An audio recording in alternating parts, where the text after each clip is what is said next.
Assalomu alaykum aziz do'stlarimiz. Max Tuningdagi Jetour X70 avtomobilimiz tayyor holatga keltirildi. Bu avtomobilga qilingan ishlarni to'g'risida obzor qilib olamiz. Birinchi navbatda shunaqa yonib turishi uchun to'liq polirovka qilib berganmiz ustini. Undan keyin bu avtomobilimizning tashqari qismidagi detallari bo'ladi.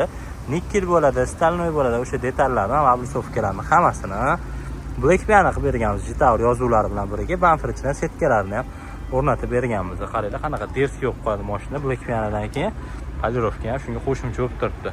Bokovoyda o'zida nikkel detallar bor edi. Biz buni Black Piano emasda redline qilib qizil qilib berganmiz. Qaranglar, bu ham o'zgacha ko'rib beryapti avtomobilimizga. Shoxi, dugalari, mana shu hammasi stalnoy detallaydi. И oynaning chetida nikkellar bor edi. Bular hammasini biz shuni komplektda Black Piano qilib berdik. Orqada yozuvlarini ham, gulshitridagi nasatkalarigacha Black Piano qilib berganmiz. Mana qaranglar. Integrichaslari bilan X70 Jetour yozuvlari bilan Black Piano qilingan. Mashina anchagina seryozni bo'lib turibdi. Bundan tashqari bu avtomobilimizni premium mahsulotlaridan foydalanib to'liq shumka qilib berganmiz, Estepan premium mahsulotlaridan. Undan keyin Black Pianoga emas, qop-qora bunaqa paroklarni o'rnatib berganmiz. Bu original haqiqiysi ustiga chiqsa bemalol ko'taradi. Chiqib sakrasanglar ham bo'ladi. Tonirovkalar qilib berdik.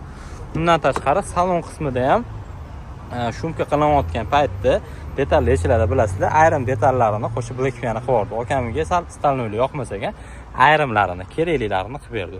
Bunaqa detallarni Black Piano qilib yuborganmiz. Samla karbon, mana ham katta stalnoy edi, buni ham Black Piano qilib yubordi. Monitor ramkalari bor edi, ruldagi detallari hammasi Black Piano bo'lib ketdi.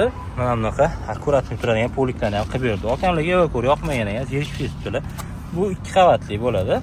Xohlasalar bunaqa kojada yuraveradi. Kojasi ham moshina olib ketmaydi. Xohlasalar ustidan mana setkasini ham taqib qo'yaveradilar. Bu ham moshina tushadi. Klipsa hammasi joy-joyiga qotilgan poliklar. Parok, polik, polirovka, shumka, Black Piano qilindi.